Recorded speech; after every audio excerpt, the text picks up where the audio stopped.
ഈ ഒരു വിയോഗത്തോടെ എന്തായാലും മൻമോഹൻ സിംഗിൻ്റെ ഈ ഒരു വിയോഗം സാമ്പത്തിക രംഗത്തെ ഒരു ഇതിഹാസത്തെ തന്നെയാണ് നഷ്ടപ്പെടുത്തിയിരിക്കുന്നത്. അല്ലെങ്കിൽ സാമ്പത്തിക രംഗത്തെ ഒരു ഇതിഹാസത്തെയാണ് മൻമോഹൻ സിംഗിൻ്റെ വിയോഗത്തിലൂടെ നമുക്ക് നഷ്ടമായിരിക്കുന്നത്. അപ്രതീക്ഷിതമായി രാഷ്ട്രീയത്തിലെത്തി രാജ്യത്തെ പ്രതിസന്ധികളിൽ തളരാതെ മുന്നോട്ട് നയിക്കാൻ മൻമോഹൻ സിംഗിനായി എന്ന് തന്നെ പറയേണ്ടിയിരിക്കുന്നു. Manmohan Singh do swear in the name of God that I will bear true faith and allegiance to the Constitution of India.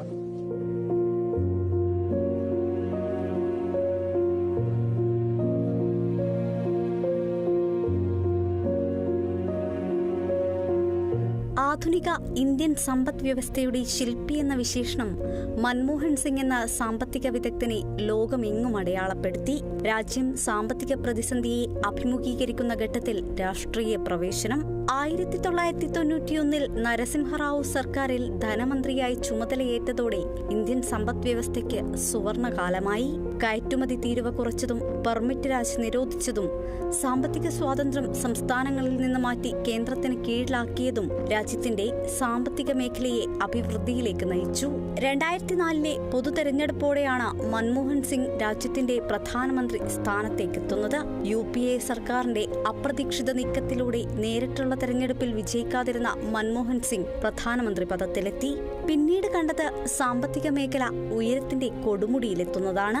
ചരിത്രത്തിലെ ഏറ്റവും വലിയ GDP വളർച്ചാ നിരക്കായ 9% ദേശീയ തൊഴിലുറപ്പ് നിയമം, വിവരാവകാശ നിയമം നടപ്പിലാക്കിയതും വിദ്യാഭ്യാസം, ആരോഗ്യം തുടങ്ങിയ മേഖലകളിലെ മുന്നേറ്റവും മൻമോഹൻ സിംഗിന്റെ നേട്ടങ്ങളാണ്. 2009 മുതൽ 2014 വരെയുള്ള കാലഘട്ടത്തിൽ വീണ്ടും ഭരണത്തിലെത്തിയതോടെ നെഹ്റുവിന് ശേഷം ഭരണത്തിൽ 5 വർഷം പൂർത്തിയാക്കി തുടർ ഭരണം നേടുന്ന ആദ്യ പ്രധാനമന്ത്രിയായി മൻമോഹൻ സിംഗ് മാറി.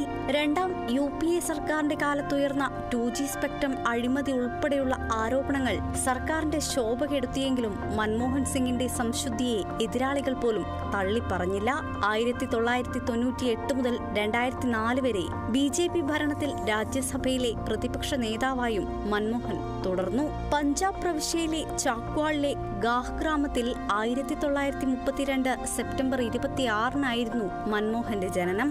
ഗാഹിലെ എലിമെന്ററി സ്കൂളിലെ പ്രാഥമിക വിദ്യാഭ്യാസം കടന്ന് ധനതത്വശാസ്ത്രത്തിലും മികവ് നേടിയ മൻമോഹൻ കേംബ്രിഡ്ജ്, ഓക്സ്ഫോർഡ് സർവകലാശാലകളിൽ ഉപരിപഠനവും നേടി. ധനവകുപ്പിൽ സാമ്പത്തിക ഉപദേഷ്ടാവായിരുന്ന Manmohan Singh 1982 Reserve Bank governor എന്ന പദവിയും അലങ്കരിച്ചിട്ടുണ്ട്. രാജ്യത്തെ പുതിയ കാലത്തേക്ക് നയിച്ച് സാമ്പത്തിക ശക്തിയാക്കിയ ഭരണാധികാരിയുടെ വിടവ് രാജ്യത്തിന് തീരാ നഷ്ടമാണ്. National desk, Kerala vision news.